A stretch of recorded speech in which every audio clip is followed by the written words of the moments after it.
introduciendo la problemática que se plantea con el pensamiento kantiano, él intenta una conciliación entre las corrientes empiristas y la corriente racionalistas que existían en el siglo XVIII, que como tocamos en la clase pasada ya con Diderot, se peleaban la manera en cómo el hombre accedía al saber, al conocimiento. Si el conocimiento nace de la experiencia o nace de la razón. Todos los ilustrados, incluyendo Diderot, que vimos la clase pasada, traten de unificarlo. La unión entre esas dos tendencias es la propuesta filosófica de Kant. La unión filosófica en el sentido de argumentar filosóficamente cómo eso es posible. Cómo es posible que tanto la experiencia como la razón entren y participen dentro del conocimiento. Como fundamento de la ciencia. Kant acepta, evidentemente, con el empirismo, que el conocimiento humano empieza en la experiencia, pero dice no todo procede de la experiencia. El saber, no todo es la experiencia. La experiencia te da certeza de verdad, pero la razón propia del hombre juega en la elaboración de la sabiduría un papel fundamental e imposible de obviar, porque toda experiencia, cualquier valor e incluso cualquier significado dado a los asuntos ofrecidos por la experiencia serían siempre subjetivos si no son elaborados por una razón objetiva. La experiencia siempre es subjetiva. Si no elaboramos criterios objetivos, toda la experiencia se queda en la subjetividad. Y ese es el principio que están tocando el pensamiento moderno. No hay nada objetivo ofrecido a la experiencia, aunque la experiencia sea verdad. La experiencia es verdad como sentimiento, como decía Hume la semana antepasada. Lo que siento, lo que experimento, lo que vivo, nadie me lo quita. Pero con eso, ¿cómo hacemos ciencia? ¿Cómo logramos hacer ciencia? ¿Cómo logramos un criterio objetivo que sea aceptado por todo el mundo, de alguna manera u otra, para armar sociedad, para armar las costumbres? Ese es el dilema en que se enfrentaba toda la filosofía del siglo XVIII y que Kant intenta solucionar y proponer, bueno, ¿de qué hablamos cuando hablamos de ciencia objetiva? Si la ciencia es empírica, que vamos a lo más difícil, lo que más le ocupó a Kant, evidentemente, que es la ciencia. Si la ciencia es objetiva, tiene que haber una manera que la experiencia que me dé la ciencia se haga objetiva, se presente como objetiva, porque si no, es sencillamente mis maneras de ver el mundo, sin seguirnos al empirismo, mi manera de elaborar mundo, y no hay realmente una posibilidad de objetividad en la ciencia. Ese es como el dilema de Kant. ¿Y cuáles son los estudios científicos o los estudios humanos que realmente se logra un conocimiento objetivo? Todos.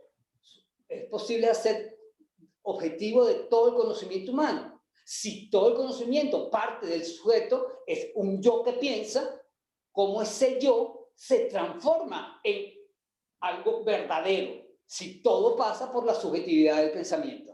En eso estamos en la época moderna. Y esa es la gran pregunta que se está haciendo Kant.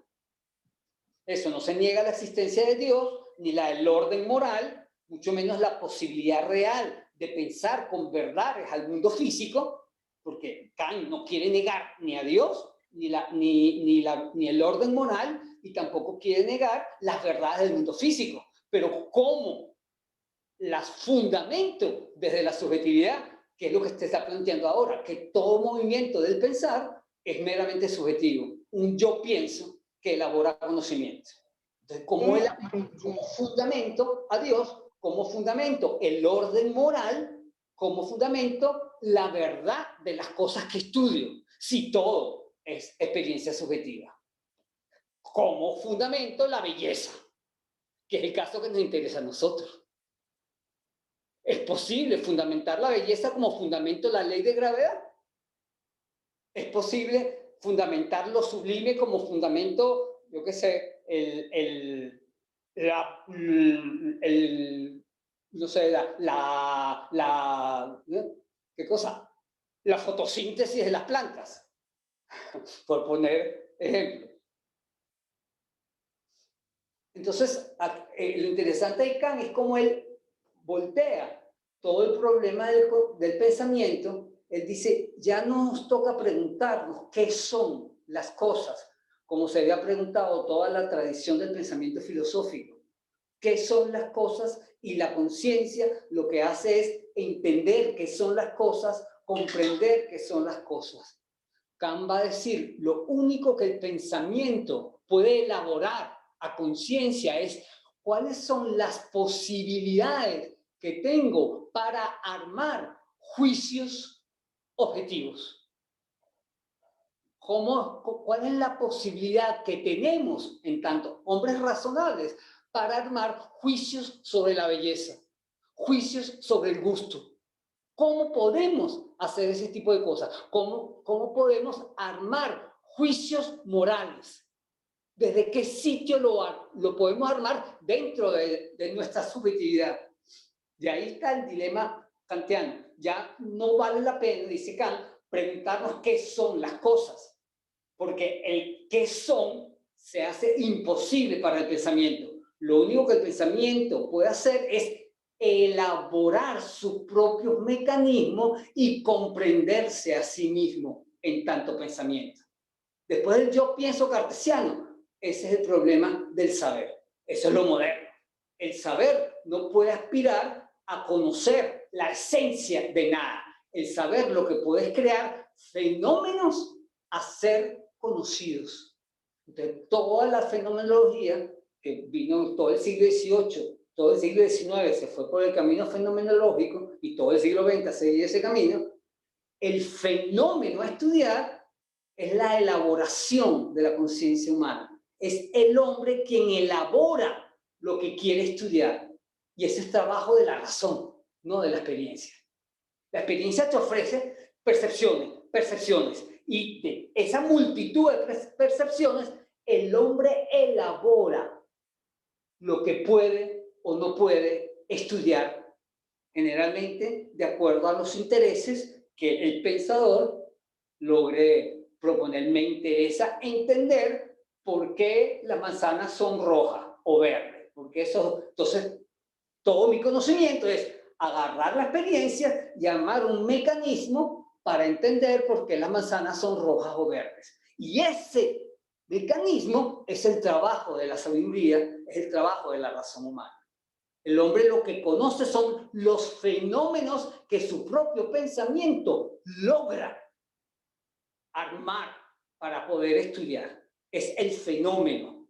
Lo que nosotros conocemos son fenómenos elaborados a partir de la experiencia. ¿Me están siguiendo? ¿Aló? Sí, sí.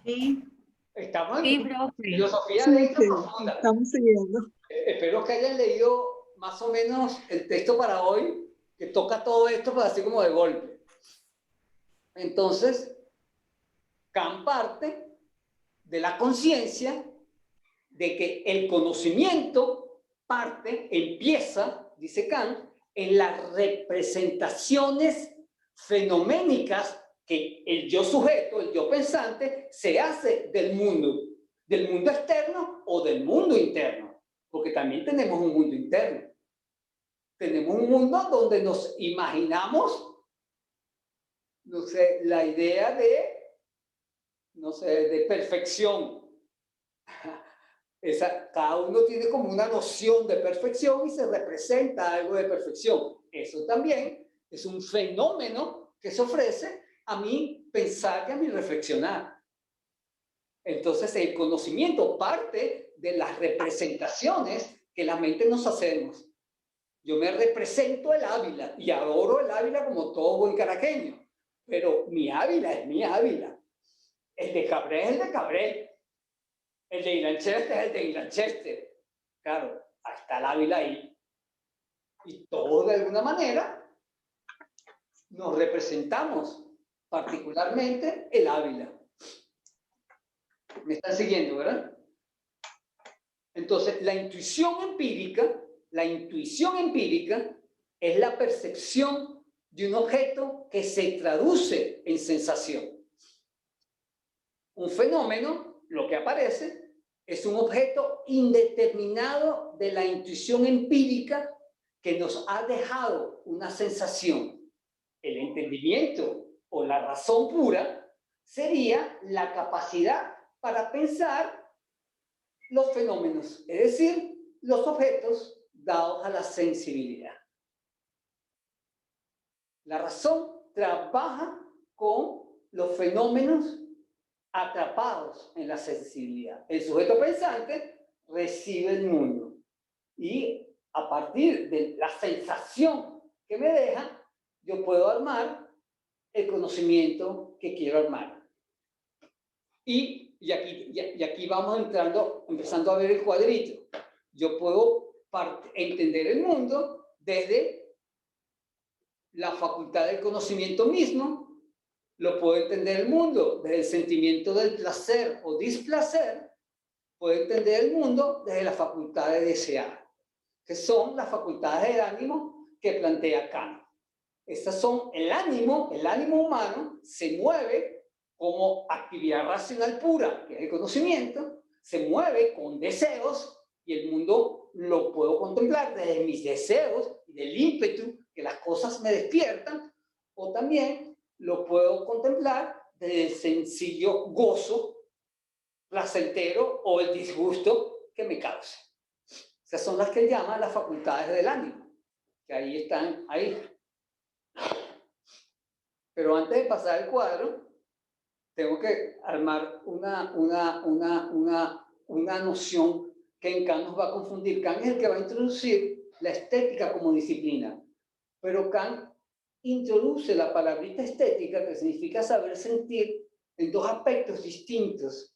Uno en sentido macro y otro ya como ciencia particular, que es la que me interesa a mí mayormente. Pero les quiero hablar ahora de lo que llama la ciencia, la estética trascendental, que es la macro. Y además que creo que entender esto ayuda a entender la posición kantiana en general.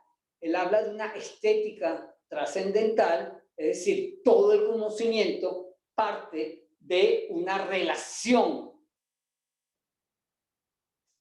de un cuerpo con el mundo que le rodea. La ciencia de la sensibilidad, que se sustenta en intuiciones empíricas ordenadas por la razón, por las condiciones a priori del entendimiento, con las que recibimos el mundo. La estética trascendental es eso, es el mundo de la sensibilidad, hacer objetiva la sensibilidad a través de las categorías de la razón que tenemos para armar algún sentido de las cosas que recibimos. Porque lo importante es armar sentido. La razón existe para armar sentido. Y entonces aquí él toca las dos primeras categorías de la sensibilidad para armar sentido. Él dice son las intuiciones de espacio y tiempo. Para él son categorías racionales dentro de la sensibilidad. De alguna manera, nuestra sensibilidad coloca inmediatamente, intuitivamente, este aparato que estoy viendo hoy en día en un espacio. Inmediatamente. Tengo la intuición de colocarlo en un espacio particular y en un tiempo determinado. Esto no me pasó ayer y yo ayer no tenía esto, lo tengo hoy.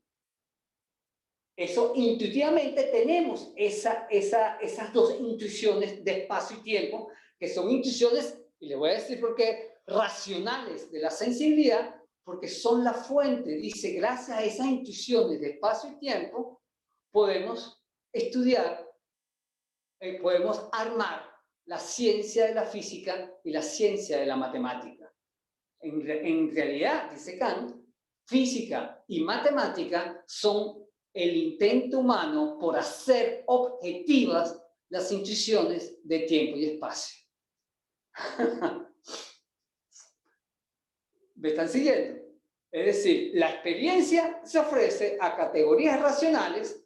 Las primeras categorías racionales que tenemos, las tenemos directamente en la sensibilidad, que son las intuiciones de espacio y tiempo.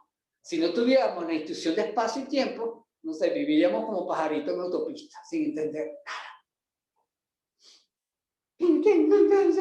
Cuando es antes, cuando es después. Espacio y tiempo no son conceptos extraídos de la experiencia, dice Kant.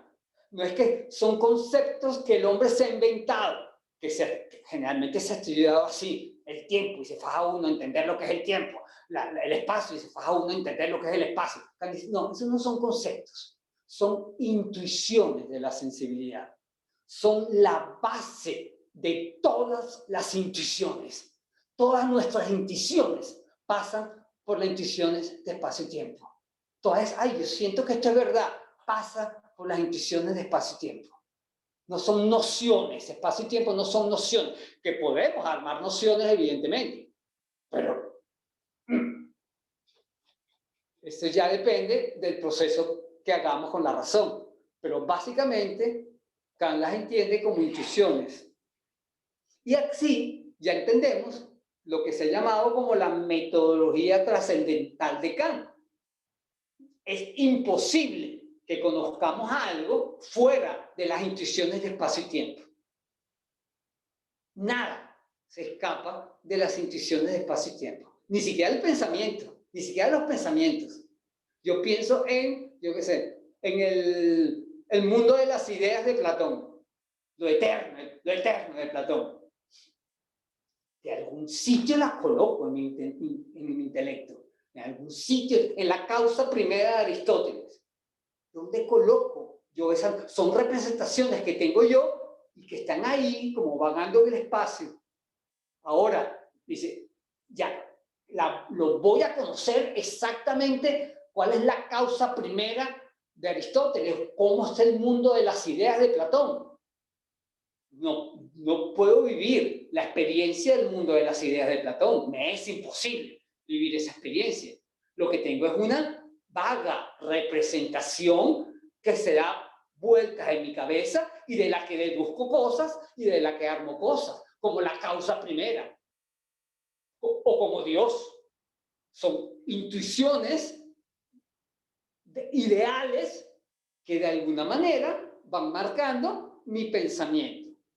Entender que es Dios, que es la causa primera, es imposible. Pues lo que conocemos, lo único que el hombre conoce, son fenómenos. Entonces, yo entiendo la causa de Dios, si, en el caso de Aristóteles, la causa primera, si entiendo que voy a estudiar el movimiento constante de la física. Defino movimiento, el efecto de una causa. Ha de haber una causa original que puso todo en movimiento. Hasta ahí. Yo lo que quiero estudiar es cómo se comporta el movimiento de la física. ¿Me siguen? Y como dice Aristóteles, me tocó imaginarme una causa primera o me imagino el infinito, que el movimiento es infinito, que es la otra opción que tengo. No existe un origen, lo que existe es una infinitud de movimiento, que es la otra opción que tengo. Imaginar el infinito. ¿Pero qué es el infinito? Otra idea que es imposible agarrarse de ella. ¿Cómo me agarro de la noción de infinito? ¿Dónde agarro yo la noción de infinito? Queda en el aire. Y a partir de esa puedo armar armado en Occidente, toda una reflexión sobre la existencia. La noción de infinito o la noción de causa primera. Son dos causas que están ahí, que ayudan, son representaciones del entendimiento que nos permiten hacer discursos. Y el conocimiento es eso. Entonces la pregunta ya no puede ser ¿qué son las cosas? Como se preguntó la metafísica de la época de Aristóteles o de antes de Parménides. Lo único que podemos pensar nosotros filosóficamente es cómo es posible conocer algo, cómo es la experiencia posible, cómo es la moralidad posible, o en el plano de la estética, que es lo que nos interesa a nosotros, cómo es el juicio sobre lo bello posible, cómo es posible el criterio de universalidad que ofrece la complacencia del gusto, que es el texto que les mandé a leer. ¿Cómo es posible que cuando yo digo que algo es bello, tengo una complacencia que se siente universal si estoy hablando de un gusto personal? ¿Cómo es eso posible? ¿Qué está pasando ahí? ¿O cuáles son los límites que estamos tocando del pensamiento humano ahí? Y esto ya es el tema que le mandé a leer para hoy, ¿o no? ¿Me están siguiendo más o menos? Es filosofía dura. ¿Qué tema era, profe? Que yo como que leí otra cosa. El texto se llamaba, es un texto larguísimo, pero yo lo tengo aquí. ¿Leíste otra cosa? No puede ser. Es lo primero que está en la guía.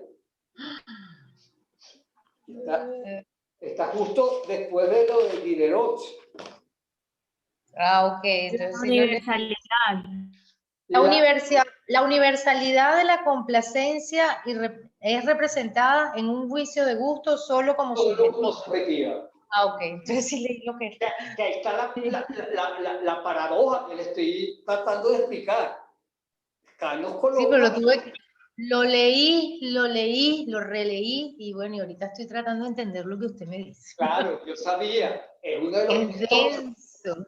Es un texto muy difícil. Denso. Muy difícil de explicar.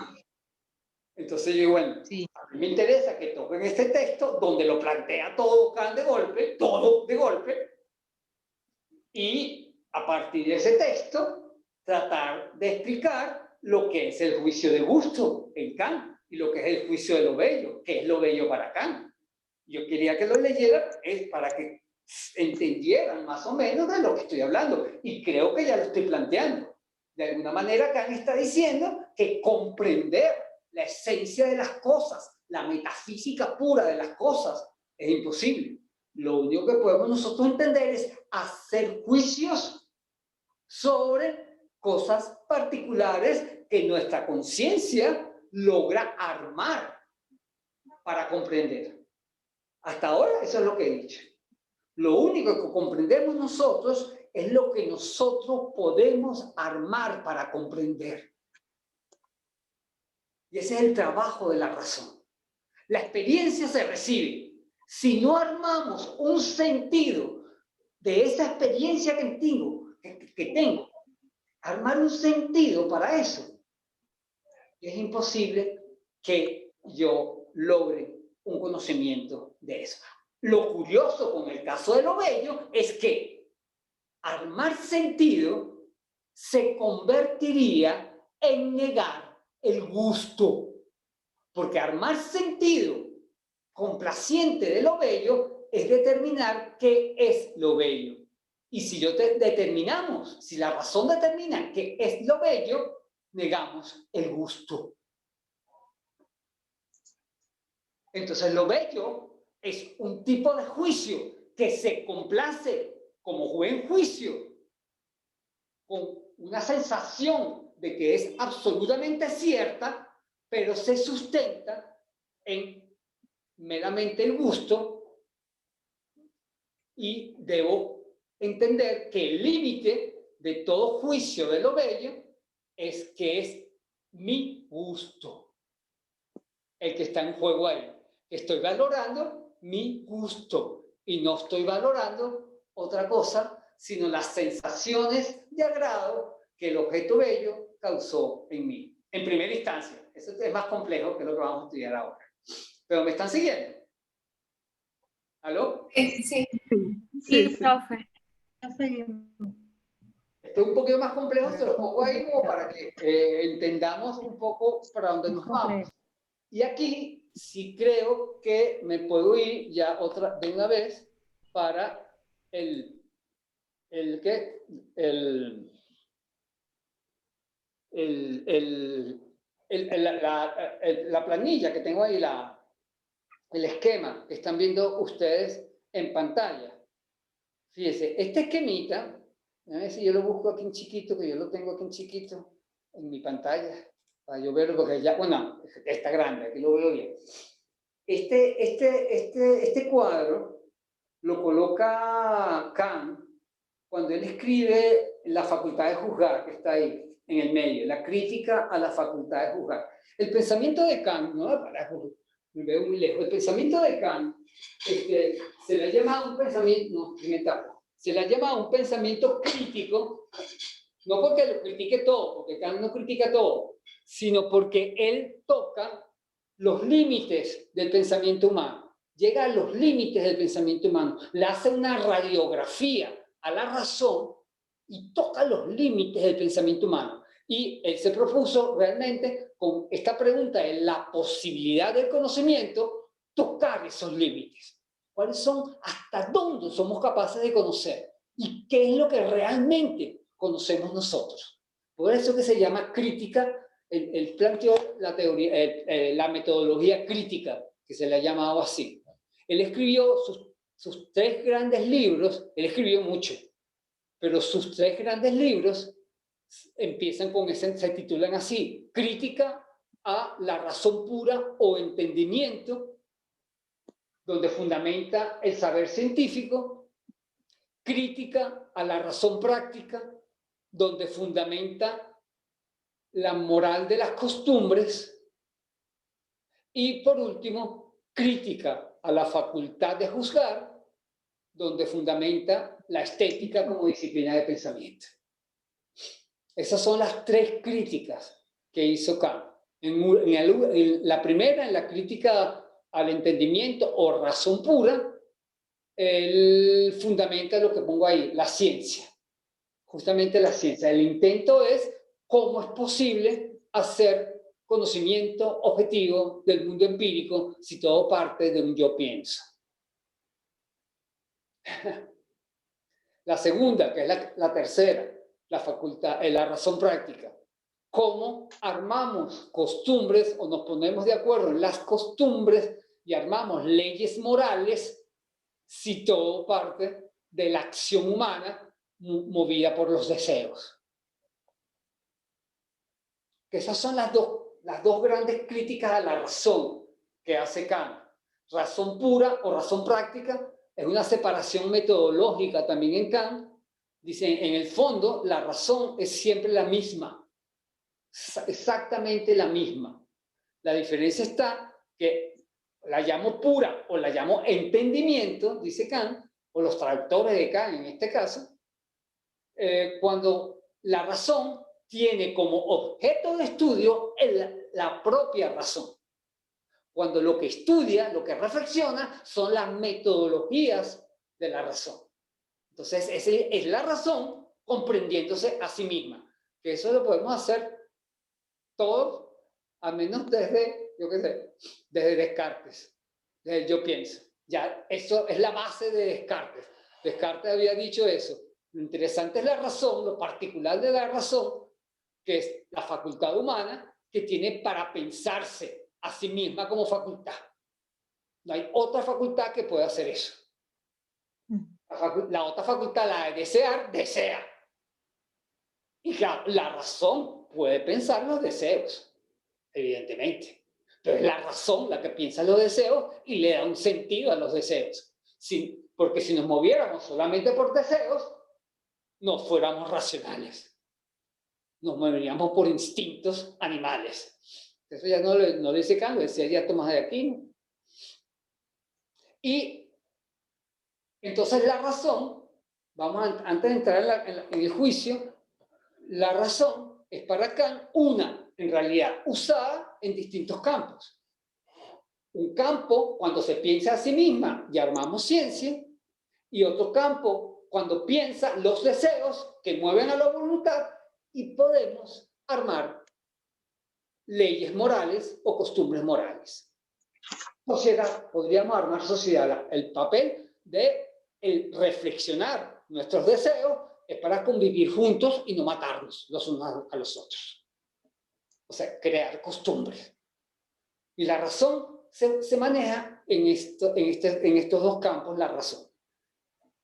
Kant empieza con la primera crítica, que es quizás la que más trabajo le dio, es la más larga también, para fundamentar la ciencia, que en español se conoce como la razón pura. La crítica a la razón pura. Y ahí habla justamente que el principio a priori de la razón para armar ciencia es pensar en la legalidad de las cosas. Es pensar que las cosas se mueven por una ley. Si no, ¿para qué voy a hacer ciencia?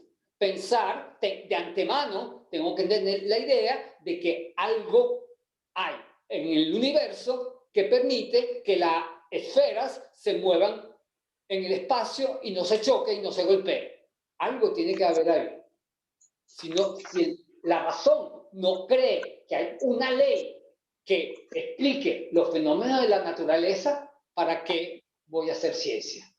Eso ya lo decía incluso Aristóteles. O sea, ¿de qué vale el conocimiento si no pensamos que hay un orden que hay que estudiar? Le damos sentido a los fenómenos naturales suponiendo un orden a priori, una ley necesaria que la haga posible.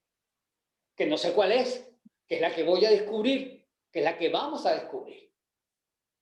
Entonces, hago todo el proceso de la matemática para descubrir primero el bendito teorema de Pitágoras, que lo descubrió Pitágoras y nadie sabe muy bien por qué, pero lo descubrió y que ayuda muchísimo para comprender el manejo de la superficie de los cuerpos en geometría. Vaya usted a saber. ¿Me están siguiendo? Voy armando criterios fijos, claros, que me permitan armar ciencia y conocer la naturaleza. La naturaleza se conoce gracias a esta capacidad que tiene la razón humana para pensarse a sí misma y elaborar fenómenos que son estudiados con objetividad, con la máxima objetividad posible, pensando en que se comportan como se comportan por ley necesaria, por legalidad. ¿Me están siguiendo? No está metiendo a Dios aquí para nada. Dice, es imposible para la ciencia pensar más allá de lo que los fenómenos nos ofrecen. La metafísica es una reflexión que no hace falta para la ciencia. Nadie necesita de Dios para ser científico, dice Leonardo. Leonardo dice Leonardo por algo, no tengo en la cabeza ahorita, pero bueno. Nadie necesita de Dios para hacer ciencia, dice Kant. La metafísica, yo no tengo que estudiar el en sí del fenómeno, que me es imposible, la esencia del fenómeno, el noumeno. Es la traducción que usan algunos.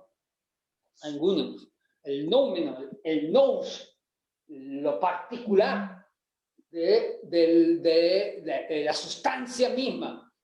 Del objeto estudiado, lo que tengo que estudiar es cómo se comporta, bajo qué categoría se comporta. Y ahí sí, Kant maneja por lo menos 16 categorías kantianas del entendimiento, que no hace falta que se las dé, porque todo el libro es explicando esas categorías del entendimiento que le permiten a la razón ver el fenómeno objetivamente. Categorías de cantidad, categorías de cualidad, categorías de relación y categorías de modalidad, de modo. Dice, esas son las facultades de la razón, nos puede colocar en estudiar las cualidades de los fenómenos, que pueden ser así, así o asá, las cualidades, sus comportamientos naturales del fenómeno. Pero también los puedo ver por la cantidad, si se da uno solo, si se dan en múltiples, si se dan de una sola vez, si son varios fenómenos comportados de distinta manera juntos, yo puedo separarlos cada uno en uno o estudiarlos todos con un solo fenómeno unido. Eso lo puede hacer uno.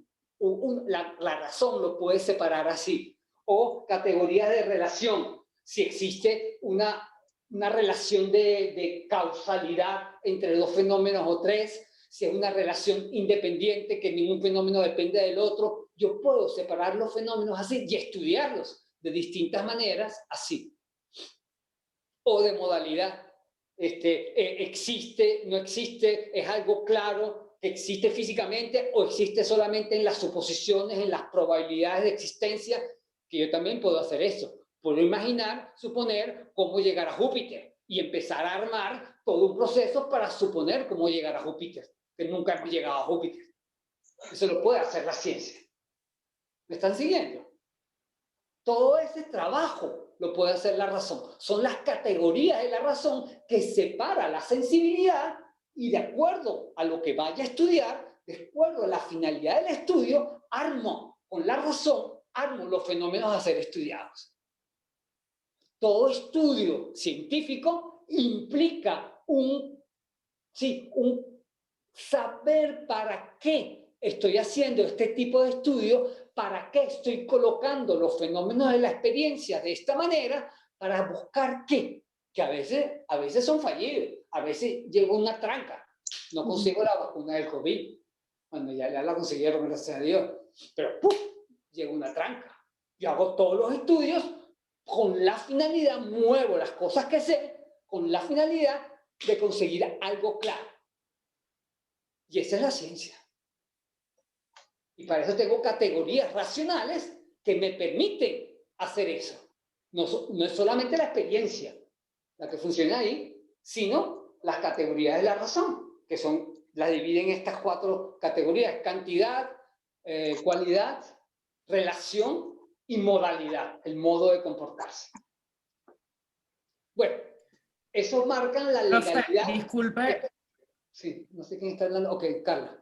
Es para ver si entiendo bien. Lo que está diciendo es que la ciencia lo que pretende es estudiar estos fenómenos para tratar de llegar o encontrar a través de la razón esa legalidad. O sea, tratar de encontrar cuál es la ley que rige, pues. Ok. Esa es la meta de la ciencia. No hay ciencia que no pretenda alcanzar una ley necesaria, dice Kant. Y no necesito la metafísica. No necesito ni creer en Dios, ni creer en las vírgenes, ni creer en los dioses. La metafísica no es una reflexión científica. Ese es un golpe para la tradición europea. El primero que dice eso es Kant. La metafísica no la necesito para hacer ciencia. La metafísica nada tiene que ver con el conocimiento humano, con la sabiduría humana. La sabiduría depende del ser humano. El saber es saber humano, no saber de dioses, ni saber de Dios. Saber del hombre. El hombre es responsable de la ciencia y, por supuesto, de lo que hace con la ciencia. Eso lo vamos a ver ahora. ¿Me están siguiendo? O sea que Kant, profe, es el que separó esos caminos entre ciencia y filosofía, porque hasta antes la filosofía era, bueno, como dicen las ciencias, o sea, aquí ya se empieza a romper ese camino y... Okay. Se rompió. Bueno, ya venía rompiéndose poco a poco, la verdad. Uno se va a los matices y uno ve que ya el mismo Leonardo da Vinci ya jugaba con esta idea. Para Leonardo lo fundamental era la ley necesaria.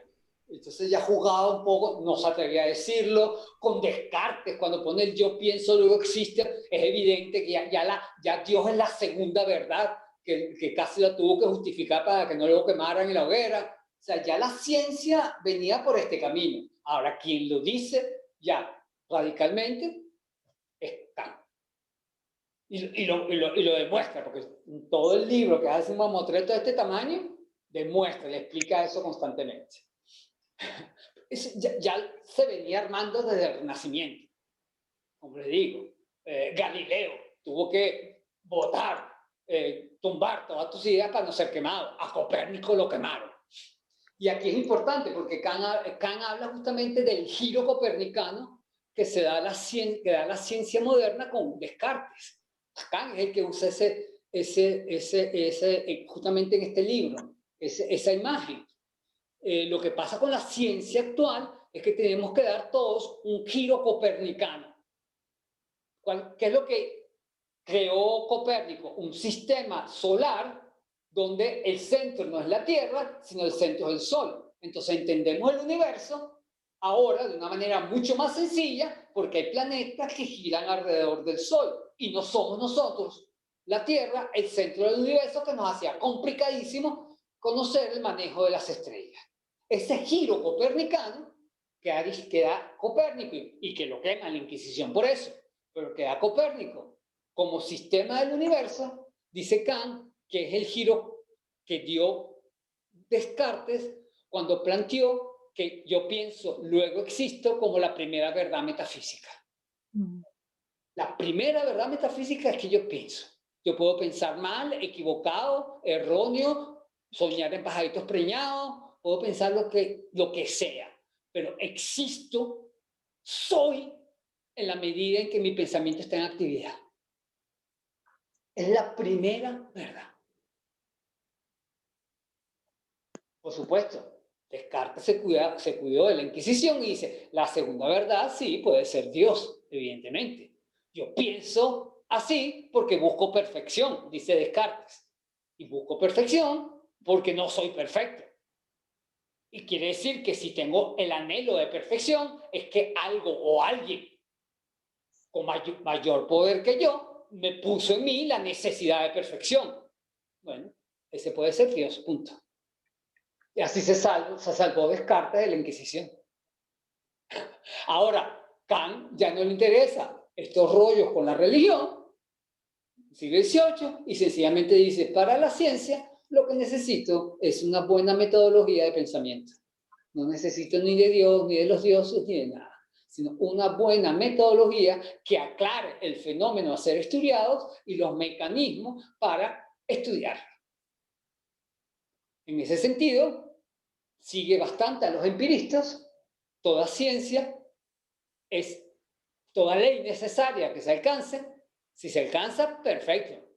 Pero es susceptible de que la experiencia te la tumbe en cualquier momento. Toda ciencia es teoría. Toda ciencia es teoría. Hacemos los planes para llegar a Marte y mandamos ya avioncitos y cositas para Marte. Ah, bueno, funcionaron. Toda la teoría que se armó. O están funcionando. Vamos a decir, funcionan tanto como quieren. ¿Me sigue lo que quiero decir? Pero proyectamos todas las posibilidades con saber científico. Esperemos que con el COVID y la vacuna también esas proyecciones funcionen. Es lo que esperamos todos. Que proyecten, investiguen que si los genes, que si los cromosomas, que si no sé qué cosa, y armen una vacunita. Y nos curamos todo del COVID. ¿Qué es lo que persigue la ciencia? La ciencia no tiene otro objetivo que saber el comportamiento. En Kant, hoy yo creo que ni eso, pero bueno, en Kant era conocer la naturaleza. La naturaleza, en tanto naturaleza sabia, o sea, racional, ordenada, es un producto de la mente humana. No es de Dios. Es el hombre quien conoce a la naturaleza y arma la naturaleza. Le da sentido a la naturaleza. Ahí no necesito a Dios. El sentido de la naturaleza es un ejercicio de la razón humana.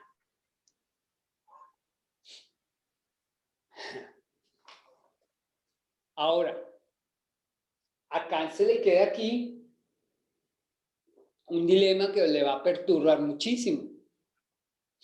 Si eso es así, si la naturaleza se comporta por necesidad, los seres humanos somos libres o no somos libres. O somos meramente conductas necesarias. La preguntita de Kant. ¿Ah? ¿Dónde radica, cómo es posible concebir la libertad que todos sabemos o creemos tener? Para Kant se le hizo necesario fundamentar la libertad después de haber creado el proyecto de la necesidad científica. ¿Dónde está la libertad? ¿Cómo garantizamos eso que siente él como ente pensante, como racionante que arma la naturaleza? Porque ahora la naturaleza depende del hombre. El hombre depende de la naturaleza, pero la naturaleza depende del hombre. El concepto de naturaleza que podamos armar. De eso depende mi relación incluso con la naturaleza. ¿Dónde está el principio de libertad entonces desde el entendimiento? ¿Cuál será el principio de libertad?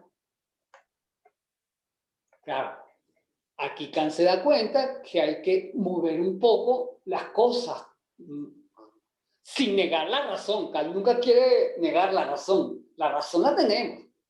Si no tuviéramos la razón, no tuviéramos ni siquiera conciencia de nosotros mismos. No seríamos realmente libres. Si no tuviéramos esta posibilidad de saber que las decisiones de mi voluntad dependen de mi voluntad. Ahí está la marca de la libertad. Pero entonces vamos con calma, dice Kant. Vamos a trabajar entonces a entender cómo se comporta el hombre éticamente. Es necesario tocar una facultad muy compleja que ya Hume la había apuntado. Hume había apuntado, los empiristas habían apuntado que no existía la moralidad, que lo que hay son que la voluntad humana solo se mueve a través del deseo y los intereses personales, y bueno, lo social es algo, un acuerdo de dominio ante intereses salvajes que todos tenemos. Y Hume manejaba esto más o menos así. O sea, no existe una moralidad eterna. No existe. Es imposible la moralidad de Dios. Ya el pensamiento estaba por ahí. Dios no existe, prácticamente ya estaban diciendo todo el mundo, porque no hay una moral. La moral depende de los intereses personales de cada quien. Cada quien mueve con su razón, mueve y puede mover sus deseos para conseguir lo que quiera con esos deseos. La razón funciona, decía Hume, la razón funciona para que mis deseos sean satisfechos. En el campo moral es así, decía Hume. Si yo me quiero pegar un tiro, bueno, yo muevo mi razón porque me quiero pegar mi tiro. Y nadie me lo puede negar. Kant, aquí sí se siente como en 3 y 2 y quiere ir un poco con más calma. Dice, ya va, vamos con calma. Evidentemente, la facultad de desear mueve la voluntad.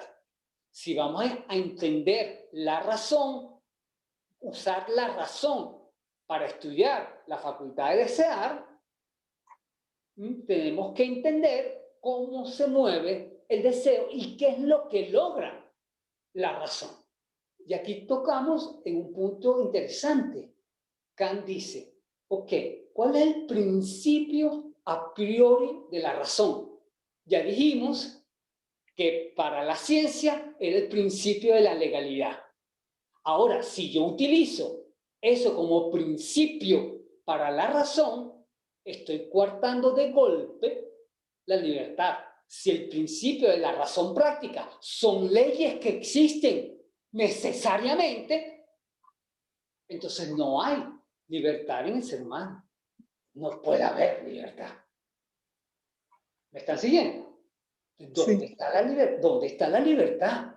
El principio de legalidad del entendimiento usado para la ciencia no puede ser el mismo principio del entendimiento usado para entender la facultad de desear, porque coartaría a la subjetividad, eliminaría la subjetividad. Entonces dice, ya va, vamos con calma. Lo que tenemos, ¿cómo trabaja la razón, que ya lo tocamos con la ciencia. La razón, y aquí se hace claramente, la razón se hace buscando un sentido de las cosas. Lo que busca el juicio es el sentido de las cosas. ¿Cuál es el significado de las cosas? Para apropiarnos de esos y empiecen a formar parte de uno mismo. El trabajo de la razón no es sencillamente descubrir la ley, sino descubro la ley para entenderme, entendernos en tantos seres aquí vivos, buscar sentido. De alguna manera, juzgar es interiorizar el mundo, razonar es interiorizar el mundo y armar sentido. Y armar que la existencia tenga un sentido. Para eso razonamos, dice Kant. Entonces, tenemos que dar cuenta, y mucho más ahora, que la razón, en el caso del sentimiento de placer y displacer, el sentimiento de desear, que está juzgando las acciones humanas, porque es lo que juzgamos, las acciones humanas, tenemos que entender con qué fin juzgamos y juzgamos nuestros deseos y nuestra voluntad. ¿Hacia dónde vamos con esto? La única manera, lo que piensa Kant es, lo único que podemos juzgar aquí es la intuición de un deber ser humano que cada uno de nosotros tenemos. Cada uno de nosotros va elaborando con el tiempo una intuición de lo que debería ser el ser humano. El ser humano debería comportarse así y no asá. Entonces criticamos a los vecinos, criticamos a los amigos, criticamos a las relaciones, porque todos vamos formando con nuestra razón un sentido de deber ser, que es a lo que apela la religión. La religión apela directo a un deber ser que te obliga a cumplir. Pero ahí donde Kant se detiene. Ya va. El deber ser, si somos realmente libres, ese deber ser, esa categoría de deber ser, la tenemos que elaborar nosotros mismos y cada uno de nosotros. La categoría de deber ser es la razón humana que se piensa a sí mismo como ente de deseos y de fines, y de fines concretos. Yo juzgo mis deseos, juzgo mis fines, y digo, me provoca darle un golpe a este tipo. Y voy y le doy un golpe. O no me conviene. O mejor lo hago después. O le pego un tiro o no le pego un tiro. ¿Qué hago? ¿Qué es mejor? Voy elaborando de alguna manera cómo deben ser las cosas. Cómo deben ser las cosas. Y entonces dice, el principio a priori de la razón, es lo que dice ahí, conformidad a fin, que se hace obligatorio. Yo juzgo que matar es malo, entonces no mato. Aunque el otro haya matado a 15 personas, yo no lo meto en la silla eléctrica. Es un tema. Es un gran tema. O si lo hago. Y aquí empezamos a ver. En esa categoría de deber ser, que es el deber moral, se levanta, dice aquí Kant, recoge no, pero se levanta sobre tres ideas metafísicas imposibles de comprender, pero que mueven a la razón. La categoría de Dios o de dioses como unidad absoluta, la categoría de alma, que no sabemos qué diablos es, pero suponemos que es la unidad de todos nuestros deseos y nuestras aspiraciones, y la categoría del mundo, como si existiera un espacio común a todos. donde todos podemos ser, más o menos, tener los mismos derechos. Más o menos no, los mismos derechos.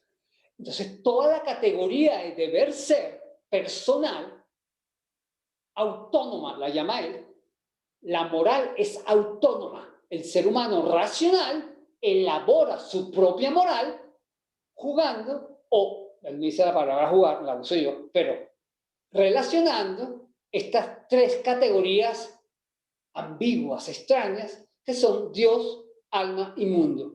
Y se va conformando, o vamos conformando, nuestra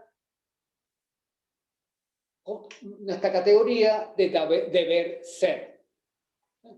Esa es nuestra ley de obligatoriedad. Es malo dejar sufrir a la gente con aparatos si no está consciente. Los que apoyan la eutanasia. Los que no la apoyan piensan distinto. ¿Vale la pena abortar o no abortar? Bueno, hay que estudiar eso. ¿El aborto es un derecho o no es un derecho? ¿Qué hago con los cromosomas que estamos descubriendo hoy en día? ¿Armamos toda gente de la misma raza o eso lo dejamos a la libertad y al azar de la naturaleza?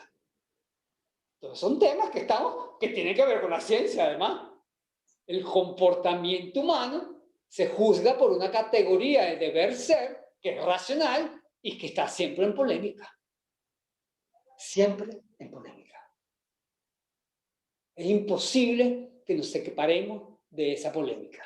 Y en ese sentido, Kant dice lo más propio políticamente hablando, entendiendo la moralidad de esta manera, lo más propio para una sociedad avanzada es justamente la democracia, donde cada quien ponga su interés o su categoría de deber ser en juego y se escoge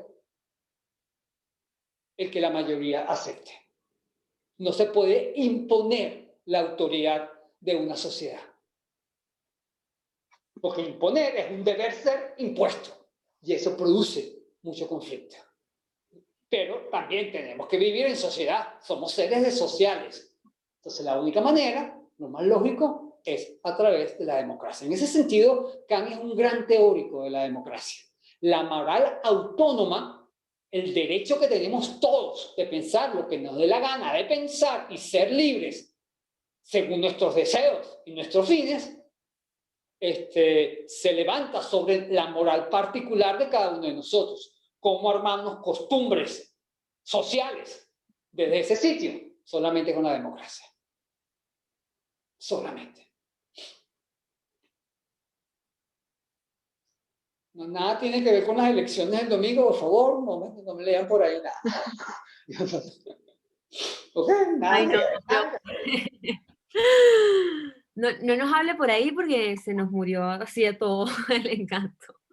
Bueno, pero yo lo Profe, pienso, pero vamos con calma. Sí. No, tranquilo, profe. Mire, quería, bueno, si puedo tomarme un momentico la palabra, profe, para hacerle una consulta, ¿no? Porque me quedo, creo que me quedo en donde también se queda acá, ¿no? Entonces, ¿somos libres? ¿No somos libres? O sea, ¿hasta dónde somos libres? ¿Y cuál es el principio de entendimiento de la libertad, ¿no? Porque también estamos luego llevados a un contrato social, ¿no? Donde todos dejamos y somos conscientes de que necesitamos una mínima legalidad para sobrevivir, para entendernos, porque esta misma razón, este mismo pensamiento nos da esa objetividad de dominar un poco a la naturaleza para convivir. Entonces, ¿hasta dónde quedan también esos deseos del hombre, ¿no? Claro. ¿Hasta dónde somos libres, profe? Esa es la pregunta. Okay. Lo difícil de esta posición de Kant, que me está dando el pie para continuar justamente, pero lo difícil de esta posición de Kant, voy a insistir un poquito ahí, está justamente en esa categoría de deber ser. Entonces, nosotros como seres humanos libres, la única manera en que somos libres, pregunto, la única manera, y se preguntó Kant, la única manera en que somos libres es levantando en nuestra conciencia una categoría de deber ser que nos está vigilando constantemente. Podemos vivir ahí, vivimos, incluso podemos decirlo directamente, vivimos ahí constantemente, en una categoría de deber ser que nos imponemos nosotros mismos. Ya no nos lo impone Dios, ya no nos lo impone el rey, nos lo impone el político temporal en todo caso, pero vivimos ahí. ¿Cómo entendemos entonces realmente la libertad? Claro, en Kant conceptualmente sí dice, la libertad se marca por la razón que podamos elaborar de nuestros intereses personales y nuestro deseo personal. Esa es una definición de libertad que da Kant directamente. La libertad de que cada uno cree su deber ser, pero la existencia misma, la de todos los días, no se da así. Entonces ahí donde Kant plantea, ya va, pero es que también hay otra facultad del ánimo que no he tomado en cuenta, ni para hacer ciencia, que nada más entiendo la facultad del ánimo del conocimiento, ni para hacer moral, que trabajé la facultad de desear. Hay una facultad del ánimo que no piensa ni en ciencia ni en moral, y es con la que vivimos constantemente. La facultad de sentir placer o displacer y displacer. Lo que Hume llama la facultad de gustar, el gusto. Caemos en el tema. Justamente, y no lo digo yo, lo dice Gibbone leyendo a Kant. Kant se dio cuenta, luego que termina sus dos grandes críticas, que había un espacio entre esas dos críticas donde la existencia se jugaba. La existencia diaria. No estamos todo el tiempo razonando científicamente, eso está claro, más claro que el agua, pero tampoco estamos todo el tiempo razonando moralmente, aunque mucha gente se lo hace. Pero eso habría que juzgar, gente que lo que juzga a todos del sitio de lo moral, que es más fácil quizá, pero la existencia humana se mueve realmente en un punto intermedio entre las dos cosas, que no es ni lo uno ni lo otro, que es el sentimiento de placer. Sino cuál es el gusto que tenemos por vivir si no tuviéramos el sentimiento de placer. ¿Dónde está el gusto de la existencia? Tiene que haber un sentimiento de placer que se atraviese. Y justamente es lo que quiere atacar en la tercera crítica, la facultad de juzgar. Entonces, fíjense lo interesante, lo sistemático que es Kant.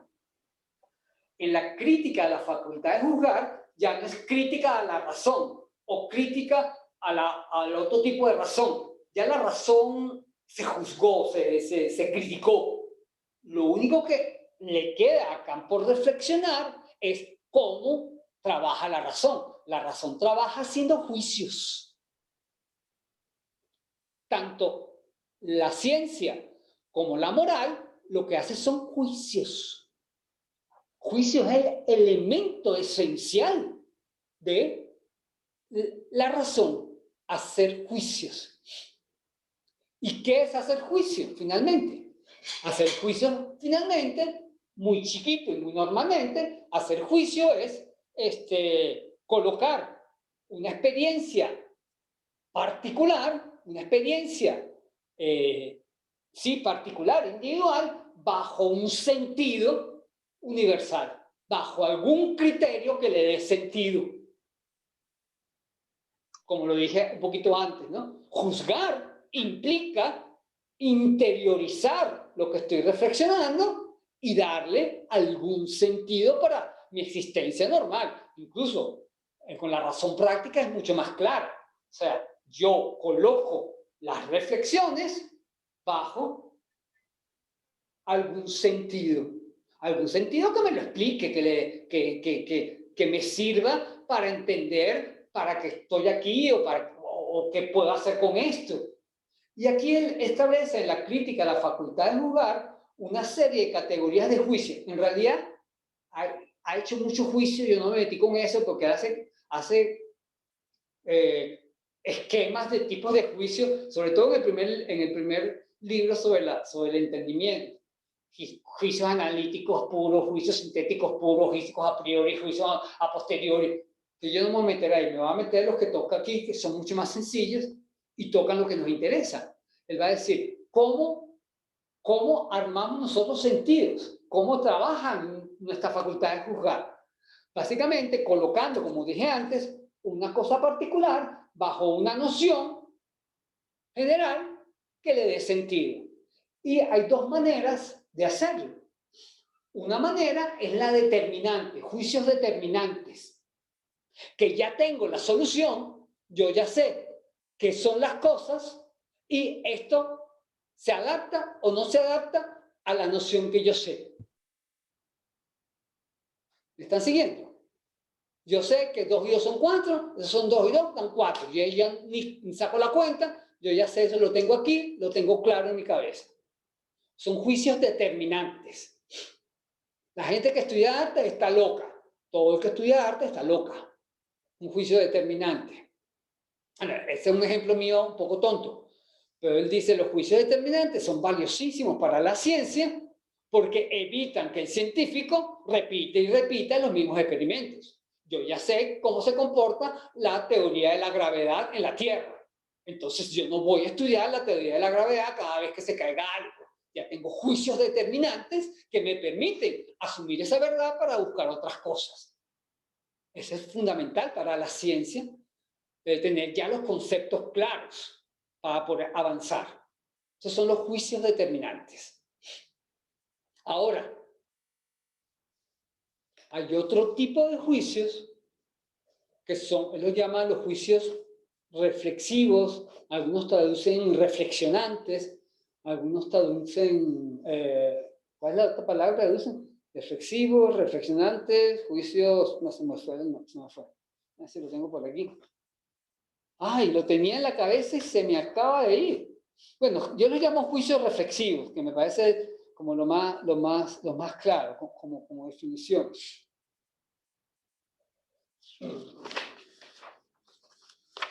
Atributivos, juicios atributivos. Me acordé de ese golpe. Juicios reflexionantes o reflexivos y atributivos. Ahora, ¿qué es lo particular de los juicios reflexivos? Son aquellos juicios que hacemos y que generalmente son los más abiertos cuando tenemos tiempos de que partimos del fenómeno y a partir del fenómeno vamos buscándole un sentido a las cosas. De esa cosa, perdón, el sentido a esa cosa. Y vamos reflexionando y reflexionando buscando sentido. Armamos argumentos, armamos reflexiones importantes, racionales, para darle sentido al fenómeno particular que estamos experimentando.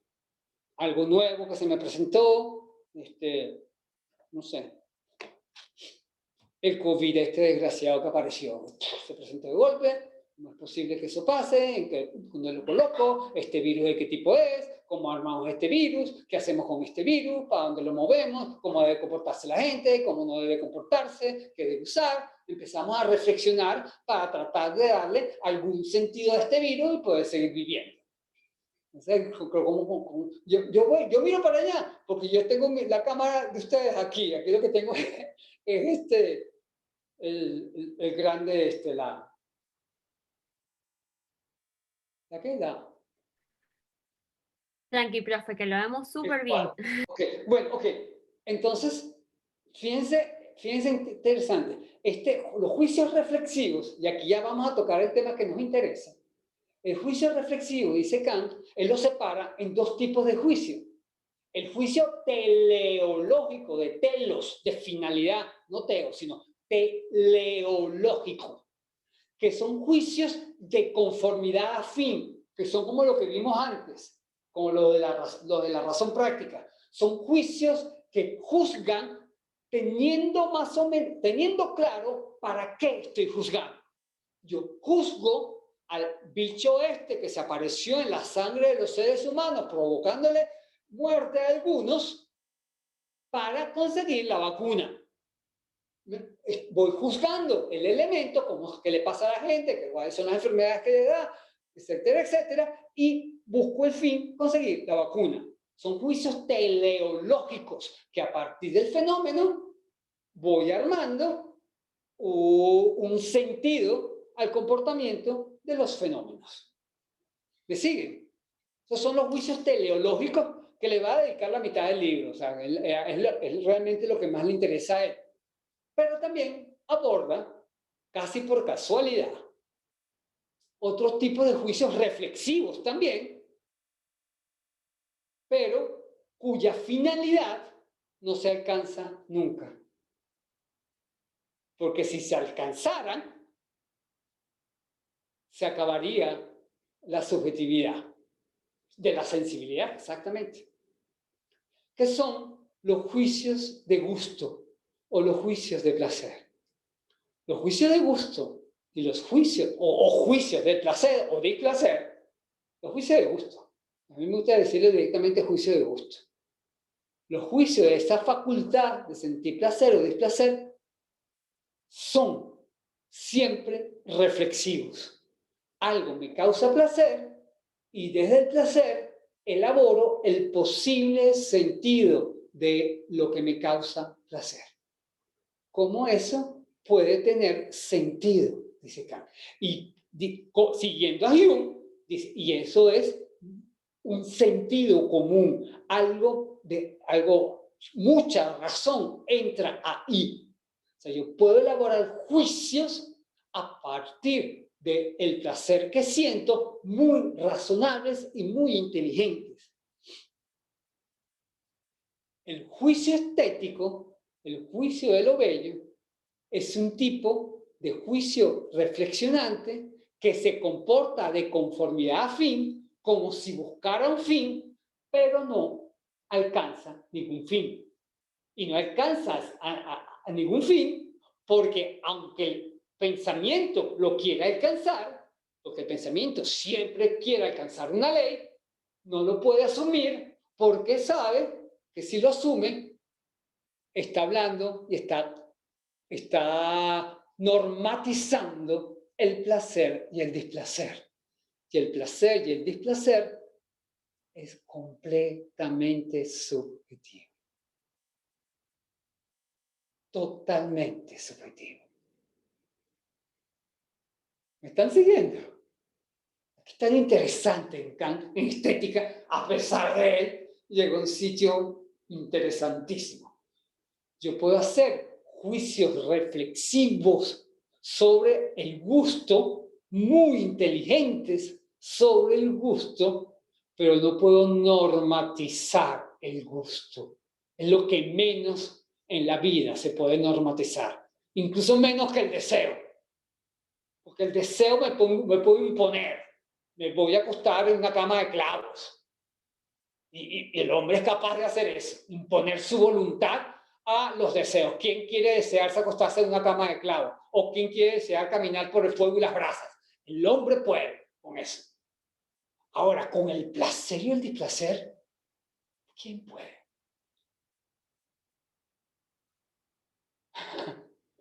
En primera instancia, ¿no? No sé. Uno puede jugar a obligar que le guste el hígado. A mí puede ser que me gustan algunos matices después de viejo, pero nunca me gustó comer hígado. ¿Me están siguiendo? Ahora, lo particular de este tipo de juicio con un principio a priori tan particular, como dice el cuadro, de conformidad a fin sin fin. El hombre ha logrado hacer arte con ese tipo de juicio. A partir del gusto, el hombre ha creado arte. Ese es el tema para la clase que viene. Yo me quiero quedar hoy en los juicios estéticos en general, para la naturaleza y para el arte. Porque Kant le dedica más tiempo a los juicios estéticos de la naturaleza que del arte. El arte que es un caso especial de los juicios estéticos. Entonces vamos a quedarnos primero con el juicio estético en general, sin tocar el producto artístico, que es el tema para la clase que viene.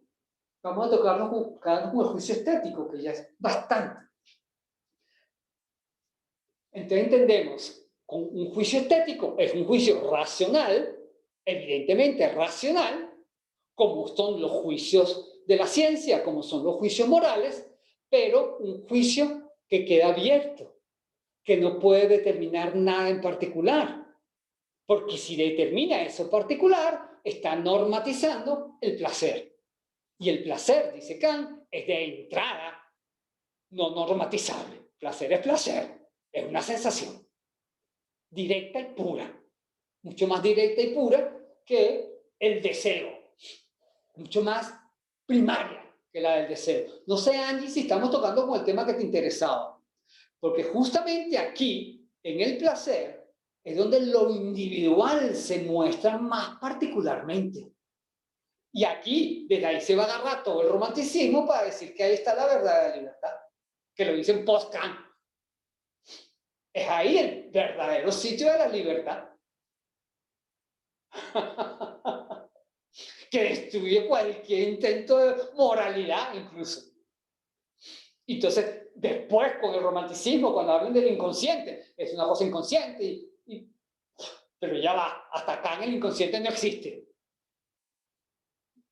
Alrededor de la razón, lo que hay en un océano sin límites. Imagen del propio Kant. Él está ocupado de hasta dónde llega la razón. Y la razón sabe que en el juicio de placer y displacer, el sentimiento de placer y displacer es un sentimiento que no puede ser juzgado por ley, pero sí puede ser reflexionado.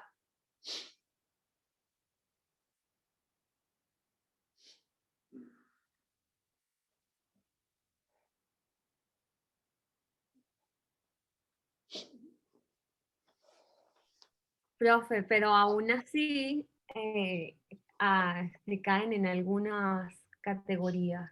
Increíble, ¿verdad? Si caen, por ejemplo, no te entiendo, a ver, dime, explícate. Profe, porque me está hablando de que no podemos, de que no podemos a partir del placer, el displacer, definir el gusto, No, ¿no? Y aún así, como venimos hablando en lo anterior, o sea, aún así caemos en unas categorías que definen lo que veníamos hablando, ¿no? La moral, Dios, al alma, al mundo, o sea, todas estas cosas. es que Y qué bueno que lo conecta con el romanticismo, porque si uno tiene la tarea, ¿no? Como de ver las obras, luego como de esta clase, y buscar lo que se está conectando con eso, uno como que entiende la totalidad entre la historia y el arte. La historia del pensamiento eso lo filosófico, vamos a ver quiero decir. después, las consecuencias de esto. Yo me voy a quedar con Kant, pero eso lo vamos a ver, las consecuencias de eso, las consecuencias de este Kant, cómo da un giro hacia otra parte, partiendo supuestamente de la sensibilidad de Kant, pero déjame terminar con Kant y fundamentalmente con Kant. Lo interesante de los juicios de Kant, incluso Kant predice lo que va a pasar en ese sentido. En el texto que le mandé a leer, ¿qué pasa con los juicios del gusto? Los juicios de gusto son muy delicados, porque son juicios e interviene la razón, necesariamente la razón, porque es facultad de la razón, porque es lo que ella hace. La razón siempre busca categorías generales, siempre, es imposible evitarlo. La razón existe porque hace categorías generales. Si no, no hubiera razón. Y ahí está el problema con los juicios de gusto. Justamente ahí está el problema. Los juicios de gusto aspiran universalidad, quieren universalidad, buscan universalidad, incluso los de gusto, sabiendo que si encuentran esa universalidad se acaba el gusto. Limitarían el gusto, pero la razón no lo puede evitar hacer, lo hace. Y ahí Profe, puede... o sea que para Kant el gusto estaría en el placer de la razón como de jugar a razón sin llegar a ningún sitio, ¿verdad? O sea, Sí. porque si llegas a un sitio, ya lo perdiste, pues. Sí, exactamente. Porque pretendería ser ciencia y no lo puede ser.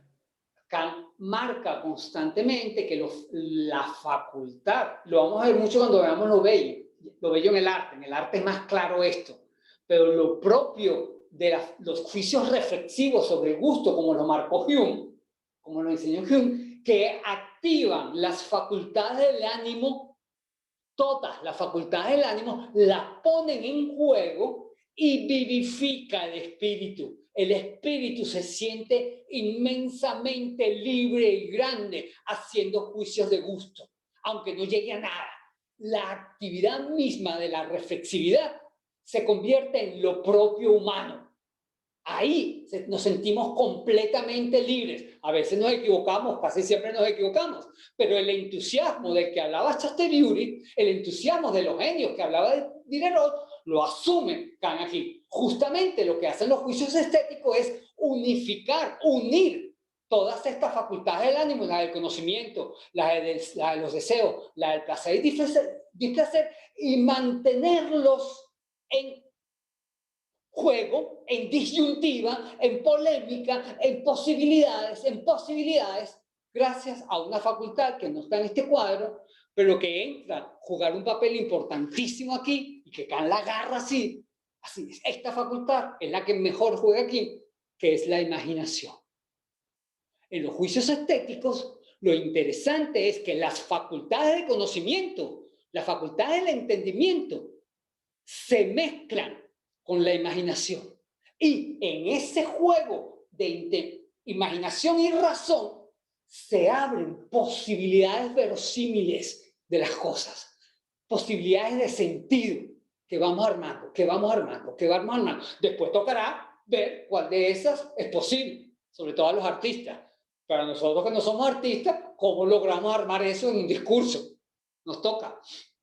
Pero lo interesante de los juicios reflexivos estéticos es la libertad vigorosa, el entusiasmo que abren en el ánimo, el gusto que abren en el ánimo, las reflexiones sobre el placer o el displacer de las cosas. Y abren tanto el ánimo que los productos, los objetos que se vuelven objetos de las reflexiones del placer y displacer se convierten en objetos de comunicación social. Por ejemplo, en Caracas, el Ávila. ¿Quién no habla en Caracas, el Ávila? Aunque hay gente que no le guste, pero bueno. Se convierten en un objeto que unifica de alguna manera un sentido común. Y aquí el sentido común entra así como el gusto, es una especie de sentido común que de alguna manera, no sabemos por qué, todos adoramos al Ávila en Caracas. Y todas las viviendas intentamos que tengan vista a Caracas, al Ávila. De alguna manera, porque sale más caro, porque dirán porque así se venden más, dicen otros. Bueno, ahí no, él no está haciendo por gusto, lo está haciendo por interés económico, que es otra cosa. Pero me están siguiendo lo que quiero decir. El gusto, la reflexión sobre el gusto abre el espacio de la comunicabilidad. Y cuando veamos el arte, lo voy a explicar más profundamente esto con mucha más claridad. Lo interesante aquí es como él distingue claramente la reflexión placentera del gusto, la distingue al placer por lo bueno. Cuando decimos que algo es bueno, también sentimos placer, también nos sentimos agradados. Oye, qué bueno lo que hizo fulanito, qué buena, yo qué sé, qué bueno la clase de Renato ayer, yo qué sé. Hay como un placer, lo bueno implica cierto placer, pero lo bueno, dice Kant, es una reflexión que tiene una finalidad última. Bueno porque aprendí mucho, bueno porque la información fue clara, bueno porque conocí algo que no conocía. Siempre el juicio de lo bueno implica una finalidad de utilidad o de interés. Bueno, porque gano más dinero si hago esto. Eso ya no es un juicio estético, es un juicio con interés claro. ¿Me están siguiendo? Lo bueno es un juicio de interés, no es un juicio estético. O sea que sería un juicio teleológico, profe. Perdón. Lo bueno sería entonces un juicio teleológico, o sea, es bueno en tanto cumplió un objetivo que teníamos. Pues. Sí, es un juicio teleológico, de telos, exactamente. Tiene un interés determinado. Cuando juzgamos algo como bueno, es porque lo estamos poniendo en referencia a algo concreto. Es bueno para la educación venezolana dar clases de internet, aunque el internet sea malo. Juicio teleológico. Para no perder las clases de la universidad, yo qué sé. Que lo hacemos constantemente, esos tipos de juicios. Empezamos a confundir los placeres estéticos con los éticos, con los intereses. Y eso hay que tener mucho cuidado, porque esas confusiones se mezclan, dice Kant. Evidentemente se mezclan, no se pueden dejar de mezclar. Pero igual pasa con lo agradable, con lo que nos satisface en el mero placer. La conversación encantadora con mis amigos mientras jugamos dominó. Es un placer, nadie me quita el placer de ir a jugar un juego de mesa con mis amigos y hablar de cualquier cosa durante 6 horas o 7 horas tomando cerveza. Ese es el mejor placer que he tenido yo en mi vida y yo lo quiero repetir cada 3 noches. Sí, es un juicio agradable. Y claro, no es que yo, puedo decir, pero es que ellos me alimentan mucho la reflexividad. Ah, bueno, y tú puedes con esa reflexividad que hiciste ese día escribir un tratado. Yo le diría que sí, ¿no? Pero a veces lo saco de ahí, sí, diría yo. Pero bueno, se ve ahí como eso, él dice, el placer agradable es una satisfacción inmediata. Placer porque gané el dominó. Tranqué con la cochina y me gané saqué la cochina y me gané la mano yo. Un placer increíble para los jugadores de dominó. A mí me encanta. Un placer así que uno explota. De placer. Pero no puedo decir que sea un placer de gusto. Es un placer agradable. Un placer rico. Kant comete un error que le ha costado casi la vida. Mentira. La vida intelectual, quiero decir. Porque él, como ejemplo de placer agradable, pone la música. La música que coloca uno en las reuniones familiares para conversar, colocamos una música que es agradable para la buena conversación. No implica nada, nadie va a pensar en esa música, es una música que está ahí para amenizar el espacio y jugar. Eso le ha costado a Kant críticas y críticas y críticas porque nada más pone como ejemplo de bello a la música en ese momento. En ninguna otra parte pone la música como ejemplo de belleza, sino en ese momento. Entonces el pobre Kant le ha caído, y creo que con razón hasta cierto punto, ¿no? Porque se atreve a poner la música como meramente agradable, pero bueno, él tendría sus razones y sus Pero, gustos. profe, ahí Y sus gustos. yo leí eso y dice que la música queda agradable de fondo porque las personas no están atendiendo a su composición ni a nada. O sea que en ese sentido uno podría tener una obra de arte fabulosa, pero si lo que la tienes es como para decorar la sala, pues X, o sea, no está cumpliendo una función Yo iba a hacer de arte, pues sino que está... Iba a traer ese mismo Es como ejemplo. los cuadros que ponen en las mueblerías, pues para que se vea lindo y es agradable ya, o sea, no tienen como ninguna, para Kant digo yo, no están pretendiendo que la razón reflexione, o sea, que haga ese juego racional, pues, sino que están ahí para hacer líneas. Que es algo también que se hablaba mucho después se hablaba mucho con Kant, sobre todo cuando empieza Art Nouveau y todo eso, ya va, pero que hay de malo de diseñar un espacio agradable con arte. El arte no también implica cierto estado de agradabilidad sencillamente por la sensación de agrado. El arte, juro, me tiene que hacer reflexionar. Eso es una polémica que viene posterior y viene ya, viene prontico. En Kant está claro que no lo es, pero viene por el ejemplo de la música, pero ahí se cuela lo que tú dices, toda la decoración. O sea, que el arte del diseño, que tanto nos importa hoy en día, entra mucho ahí también. ¿Qué importa si un texto lo tengo en papelitos pegados con grapa y escrito mal a mano, o si lo tengo en un hermoso libro, bien acomodado, con unas líneas bellísimas y con la letra grande que yo pueda leer? ¿Cuál es la diferencia? Ahora, profe, El agrado. no sé si soy yo, Sí. pero Kant ahí está poniendo lo agradable como inferior, ¿verdad? O sea, como Sí, una categoría menor. No lo dice Yo así. creo que eso ha afectado lo que dice del diseño y esa separación como del arte de intentar ser decorativa. Él lo que dice, él trabaja conceptualmente, yo no sé si lo pone inferior o no inferior.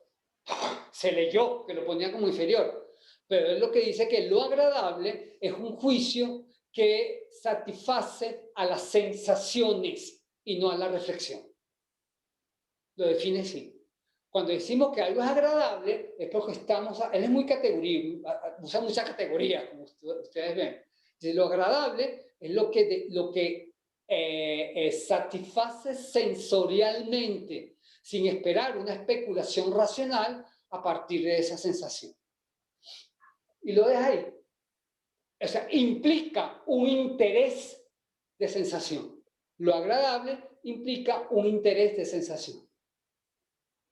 Así como lo bueno implica un interés moral o de utilidad, lo agradable implica un interés de los sentidos vulgares, por decirlo así. Nos llamamos bello una buena comida, por muy linda que esté puesta, la comida es un sabor que intuyo o que gusto sensiblemente. El ejemplo típico, ¿no? Igual que el olfato. Un olor que me encanta. Un olor Profe. que disfruto. Pero allá, que mis expectativas intelectuales, a menos que sea perfumista, intelectuales, se pongan en juego, porque voy a eso ahora. Porque aquí lo interesante es que en los juicios estéticos, dice Kant, las expectativas intelectuales del sujeto que lo elabora se entran en juego, se retan a sí mismas las expectativas intelectuales. Pero bueno, eso lo voy ahorita a salir de este paso.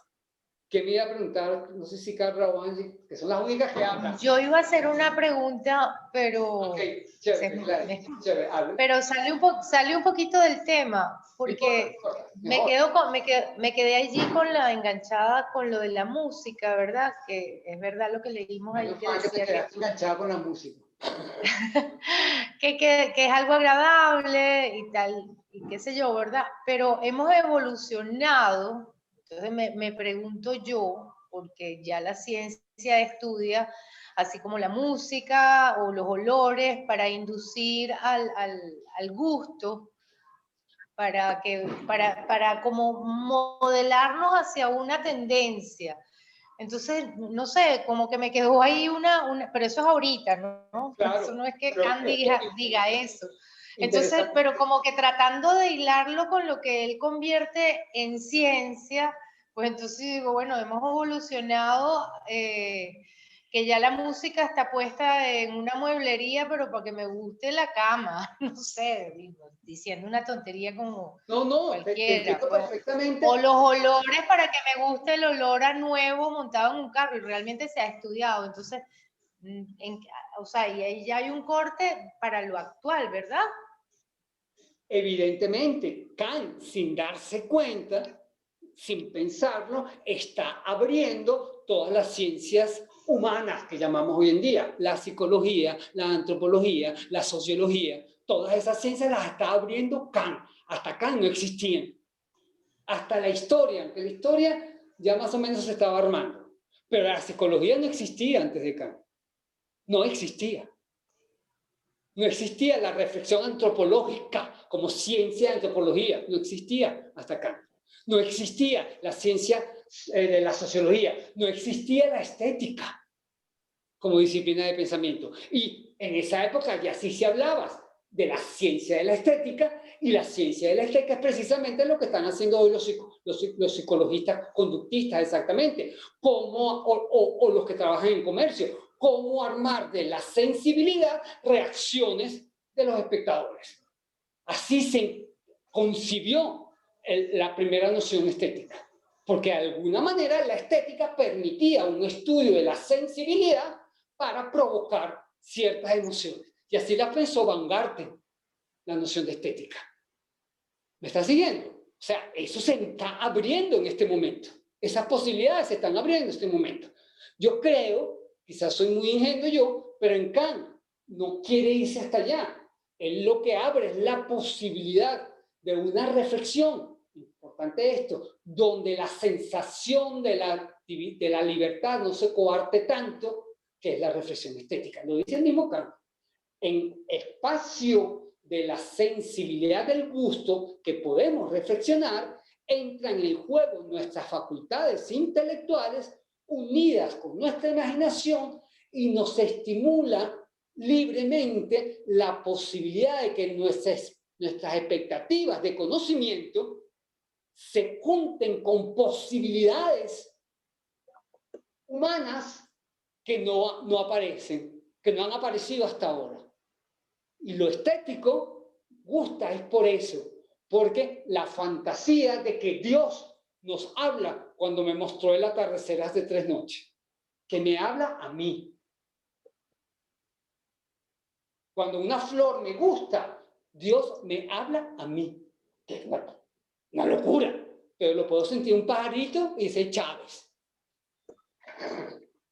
Esas son fantasías, dice, evidentemente, dice Kant, pero es el sitio donde nuestra libertad imaginaria juega con nuestras facultades intelectuales. Y eso es la máxima libertad del entendimiento, el momento en que descansa la razón y se alimenta, se sigue alimentando de sus reflexiones. Sentimos un vigor en el ánimo. Eso es lo que está ahí, hasta ahí llega Kant. Eso se agarró después para la psicología, se agarró después para la antropología, se agarró después para estudios más profundos del inconsciente. Kant todavía no hablaba del inconsciente, no le interesaba el inconsciente. Tiene que aparecer la noción de inconsciente para que entre en la psicología, que ya está a punto de aparecer. Yo creo que tenía bastante en qué pensar. Sí, yo creo que tenía bastante en qué pensar. Es interesante, porque una cosa sí marca Kant que es importante. Bueno, eso también pasa con la razón práctica. La razón práctica coloca al hombre, pensando en lo moral, coloca al hombre en un aspecto antropológico. El hombre es el animal que puede pensarse a sí mismo en tanto hombre, y en tanto hombre con historia. Y eso ya la antropología. Kant abre la antropología ahí. El estudio de la lógica de los antropos, de lo que somos. Con el sentimiento estético, abre lo que hicieron los estructuralistas al principio del siglo. Eso lo vamos a ver cuando estudiemos el arte. Pero lo que importa del arte es el arte en sí mismo en tanto presencia. Cómo son las estructuras que provocan esas sensaciones en nosotros. ¿Por qué el Ávila es tan hermoso? Entonces le medimos la proporción, le medimos cómo incide la luz y empezamos a buscar criterios objetivos para ver por qué algo como el Ávila encanta a tanta gente. Y eso después lo podemos repetir en otra cosa. Eso lo abre Kant. Porque evidentemente las cosas tienen una presencia que incide en la sensibilidad de los seres humanos. Kant no se va a ir hasta allá, solamente lo deja ahí planteado. La reflexión estética es una reflexión desde la sensibilidad sin pretender ciencia. Después, el hombre pretendió ciencia con eso. Pero bueno, Kant decía, no lo podemos pretender porque si no, estamos diciendo que la belleza es absoluta. Y no hay belleza absoluta. No puede haber belleza absoluta. Porque si hubiera belleza absoluta, no existiría la libertad esencial en cada uno de nosotros. El placer no fuera subjetivo, el placer era determinado, que es lo que intentan hacer todos esos pensamientos que tú me estás diciendo. Determinar el placer. Y es lo que intenta hacer el comercio y la publicidad, es evidente. Determinar un gusto. Hay gente que nos rebelamos. Yo no tomo Coca-Cola hace 30 años. ¿Me sigue lo que quiero decir? Y empezamos a jugar otra cosa porque lo que entra en juego ahí ahora, a partir de que es justamente la razón práctica, el deber ser humano. Entra en juego en esas reflexiones. Bueno, estamos jugando con el deber ser. A todos nos tiene que gustar la Coca-Cola. ¿Por qué? Humberto. Sí, ¿quién habla ahora? Gaby, disculpa que te interrumpa, solo para decirte que ya son las 12:25. Algunas personas bueno, yo creo que yo entusiasmado, pero quería avisarte. No, sí, yo no sé, dosis que son. Yo estoy 12:26. Sí. Mire, Kant seguimos. Como ven, el tema de Kant es denso, es duro. Yo no sé, lo que yo quería hoy que se aclarara el texto que mandé a leer hoy y vuélvanlo a leer ya con estas ideas, que yo creo que ya lo dije casi todo, no sé si me faltó hablar, no, lo dije casi todo. Vuélvanlo a leer, lo que aprenden mejor, y léanse lo siguiente, el arte bello, que ya es el problema del arte, que es lo que nos falta hablar aquí. Ah, sí, me faltó hablar del otro juicio estético, voy a empezar la semana que viene con ese.